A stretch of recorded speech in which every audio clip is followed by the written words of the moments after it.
இன்னைக்கு நம்மள என்ன பார்க்க போகிறோம் அப்படின்னு பார்த்தீங்கன்னா, இன்ஜினியரிங் கோர்ஸோடைய ஜாப் ஆப்பர்ச்சுனிட்டிஸோட வரிசையில் அடுத்த இன்ஜினியரிங் கோர்ஸோடைய ஜாப் ஆப்பர்ச்சுனிட்டிஸ் தான் வந்துட்டு நம்ம பார்க்க போகிறோம். ஸோ நீங்கள் இப்போது கெமிக்கல் இன்ஜினியரிங் கோர்ஸ் படிச்சுட்ருக்கீங்க அப்படின்னா, நீங்கள் படித்து முடிச்சதுக்கப்புறம் என்னென்ன மாதிரியான ஜாப் ஆப்பர்ச்சுனிட்டிஸ் இருக்குது அப்படிங்கிறத நான் உங்களுக்கு சொல்ல போகிறேன்.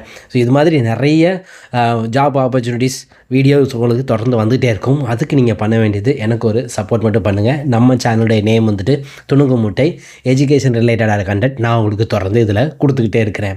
ஸோ அந்த வரிசையில் நம்ம இப்போ கெமிக்கல் இன்ஜினியரிங்கை பார்க்கலாம். கெமிக்கல் இன்ஜினியரிங்கை பொறுத்த வரைக்கும் கெமிக்கல் ரிலேட்டடான எல்லா மாதிரியான ஜாப் ஆப்பர்ச்சுனிட்டிஸும் வந்து பார்த்திங்கன்னா இருக்கும். ஃபார்மா கம்பெனியாக இருக்கட்டும், இல்லை ஒரு கெமிக்கல் கம்பெனியாக இருக்கட்டும், ஒரு சோப் மேக்கிங், ஸோ இந்த மாதிரியான எந்த இடங்கள்லாம் நீங்கள் வந்துட்டு கெமிஸ்ட்ரி இன்வால்வ் ஆகுதோ அங்கெல்லாம் பார்த்திங்கன்னா இந்த கெமிக்கல் இன்ஜினியரிங் படித்த ஸ்டூடெண்ட்ஸ்க்கு வேலைவாய்ப்புகள் அப்படிங்கிறது இருக்குது.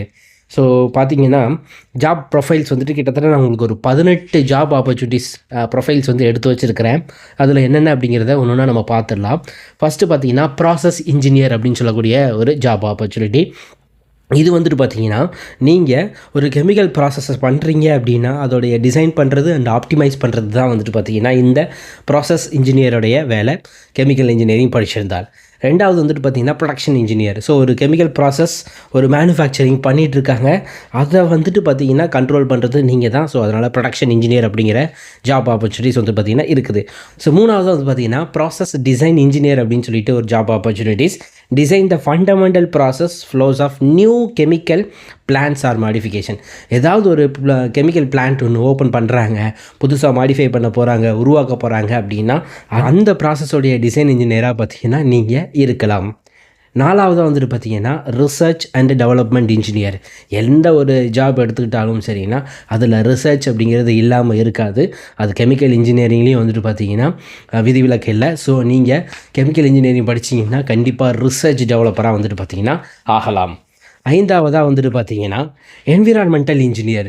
ஏன் அப்படின்னு பார்த்தீங்கன்னா, ஒரு கெமிக்கல் பிளான்ட் உருவாக்குறாங்கன்னா அந்த கெமிக்கலை பொறுத்த வரைக்கும் என்விரான்மெண்ட்டை எந்த ஒரு டேமேஜுமே பண்ணக்கூடாது.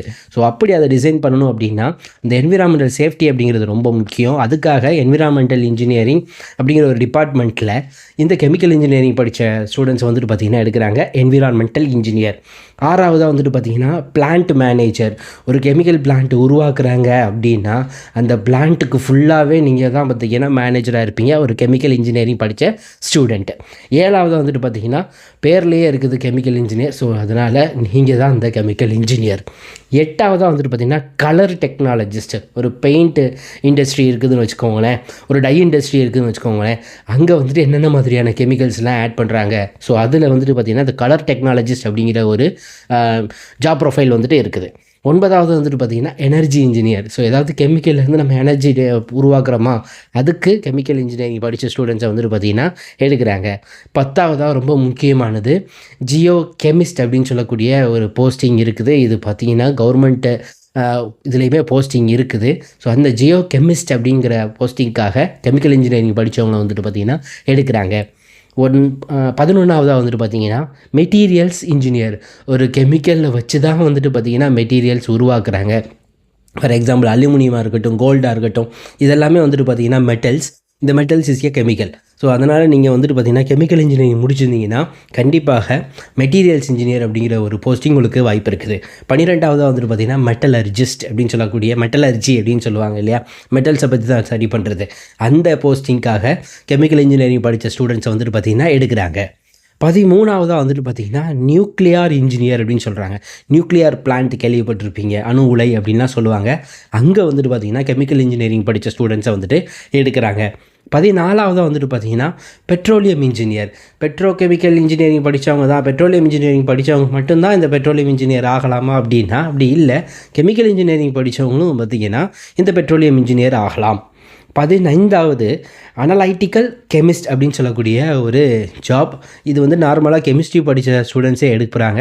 நீங்கள் கெமிக்கல் இன்ஜினியரிங் படிச்சுட்டு எனக்கு ஜாப் ஆப்பர்ச்சுனிட்டிஸ் இல்லை அப்படின்னு நினச்சிட்டு இருந்தீங்கன்னா அனலைட்டிக்கல் கெமிஸ்ட் அப்படின்னு சொல்லக்கூடிய ஒரு போஸ்டிங்காகவும் நீங்கள் அப்ளை பண்ணலாம். 16ஆவதாக வந்துட்டு பார்த்திங்கன்னா மைனிங் டிபார்ட்மெண்ட்டில் உங்களுக்கு வந்துட்டு பார்த்திங்கன்னா மைனிங் இன்ஜினியர் அப்படின்னு சொல்லக்கூடிய, ஏன்னா அதுவும் கெமிக்கல் தானே இல்லையா. பாக்சைட்டுன்னு ஒரு ஓர் இருக்குது, அதுலேருந்து தான் நம்ம அலுமினியம் வந்து எடுப்போம். ஸோ அந்த மாதிரியான ஓர்ஸ்லேருந்து மெட்டலை ரெக்கவரி பண்ணக்கூடிய அந்த மைனிங் டிபார்ட்மெண்ட்டில் மைனிங் இன்ஜினியராக உங்களுக்கு வாய்ப்புகள் இருக்குது. 17வது வந்துட்டு பார்த்திங்கன்னா வேஸ்ட் மேனேஜ்மெண்ட் ஆஃபீஸர் அப்படின்னு சொல்லிட்டு, இந்த வேஸ்ட்டை மேனேஜ்மெண்ட் பண்ணுறது வந்துட்டு பார்த்திங்கன்னா ரொம்ப ரொம்ப முக்கியமான ஒரு விஷயம். ஏன்னா உலகெல்லாம் ஃபுல்லாகவே வந்துட்டு நிறைய வேஸ்ட் டிஸ்போசல் அப்படிங்கிறது அதிகமாக இருக்குது. அதை எப்படி நம்ம வந்துட்டு குறைக்கலாம், மேனேஜ் பண்ணலாம், அந்த வேஸ்ட்டை வச்சு பொல்யூஷன் ஆகாமல் எப்படி பார்த்துக்கலாம் அப்படிங்கிறதுக்கு வந்துட்டு பார்த்திங்கன்னா இந்த வேஸ்ட் மேனேஜ்மெண்ட் ஆஃபீஸர் இருக்காங்க. அதுக்கு கெமிக்கல் இன்ஜினியரிங் படித்த ஸ்டூடெண்ட்ஸை வந்துட்டு பார்த்திங்கன்னா எடுக்கிறாங்க. கடைசியாக வந்துட்டு பார்த்திங்கன்னா வாட்டர் இன்ஜினியர் அப்படின்னு சொல்லக்கூடியது. Water is also A chemical, H2O அப்படின்னு சொல்கிறோம். இப்போ இந்த வாட்டரை வச்சு ஏதாவது ப்ராஜெக்ட் பண்ணுறாங்க அப்படின்னா அதில் கண்டிப்பாக வந்துட்டு கெமிக்கல் இன்ஜினியரிங் படித்த ஸ்டூடெண்ட்ஸை வந்துட்டு எடுக்கிறாங்க. ஸோ இப்படி நான் உங்களுக்கு வந்துட்டு ஒரு 18 ஜாப் ஆப்பர்ச்சுனிட்டிஸ் வந்துட்டு கொடுத்துருக்குறேன். நீங்கள் இப்போது கெமிக்கல் இன்ஜினியரிங் எடுத்து படிச்சுட்டு இருந்தாலும் சரி, இல்லை கெமிக்கல் இன்ஜினியரிங் எடுத்து முடிச்சிட்டிங்க அப்படின்னாலும் சரி, இந்த மாதிரியான ஜாப் ஆப்பர்ச்சுனிட்டிஸ் இருக்குது. இந்த வீடியோ உங்கள் கண்ணுக்கு தெரியும் பட்சத்தில் இந்த ஜாப் ஆப்பர்ச்சுனிட்டிஸ் இருக்கிறத நீங்கள் தெரிஞ்சுக்கோங்க. கண்டிப்பாக இது எங்கெல்லாம் வந்துட்டு பார்த்தீங்கன்னா உங்களுக்கு வேலை வாய்ப்புகளை ஏற்படுத்தி கொடுக்குறாங்கங்கிறதையும் நான் சொல்லிடுறேன்.